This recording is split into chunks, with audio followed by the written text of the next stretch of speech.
First of all, sir, I would like to thank you because uh, I have become a better human being, and not only a better human being, but a better Muslim because of you. And undoubtedly, it is Allah who provides the heat, but for me, you were the source of that heat. And my question is that I have read in glorious Quran that in previous time, during the time of Prophet Muhammad sallallahu alaihi wasallam, men were allowed to keep female slaves, and they were allowed to have that intimate relationships with them without the nikah, and the offsprings were also considered to be legitimate. So, I mean, wasn't it any kind of degradation of the honor of the women? And were women allowed to do that, or this privilege was only confined to men? Brother asked the question that at the time of the Prophet, there were women who were slave women, and you were allowed to have sex with them even without marrying. So why was it allowed? What is the privilege? And is the vice versa permitted or not? There are many verses in the Quran which say that you can have sex with whom those are your wife and what your right hand possesses. Right hand possesses means they were the slaves, and at the time of the Prophet, the wars used to take place. And when wars used to take place, they were captives. When they were captive from both the sides, the men and the women, they became slaves. Though if you analyze, there are verses in the Quran, which also says in Surah Nisa, chapter number 4, verse number 25, if you do not have the means to get married, then marry a slave woman and give her freedom in mahr. That if you don't have the means to get married. So marry a slave woman and give her her freedom as mahr. So here it's encouraging that... Although the slavery has been abolished, Brother, you asked a question. Your question is over. it is correlated actually. You cannot correlate. You have to go behind the queue to correlate. You asked the question, we heard your question, it was long. If we start correlating always, non-Muslims are allowed. Muslims, you can go behind the queue, no problem. If we start correlating, we'll be able to handle very few questions. For non-Muslims, I'm a bit more lenient. So now the thing is that, so it's preferable to marry. Vice versa, it's not possible.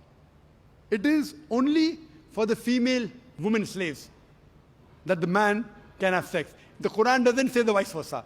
And this again, if you analyze, that if you see, at that time promiscuity was very common.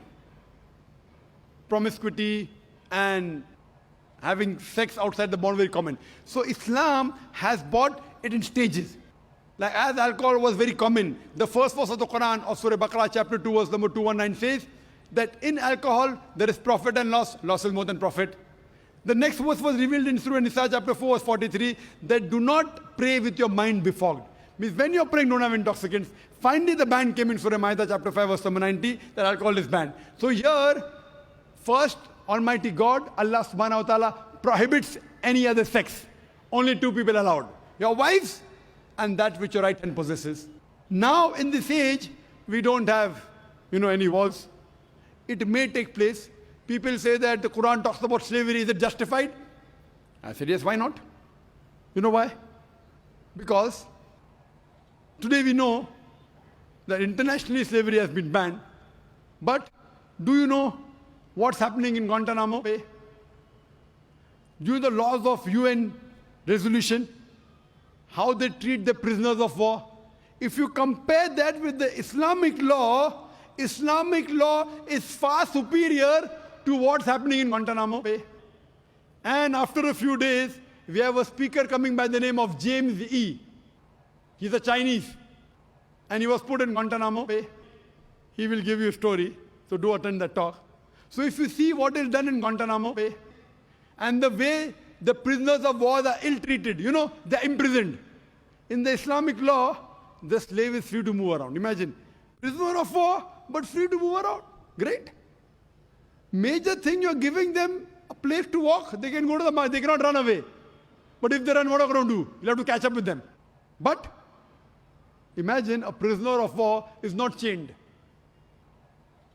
In the normal prisoner of war, you have prison camps. With electric wires, they can't go out.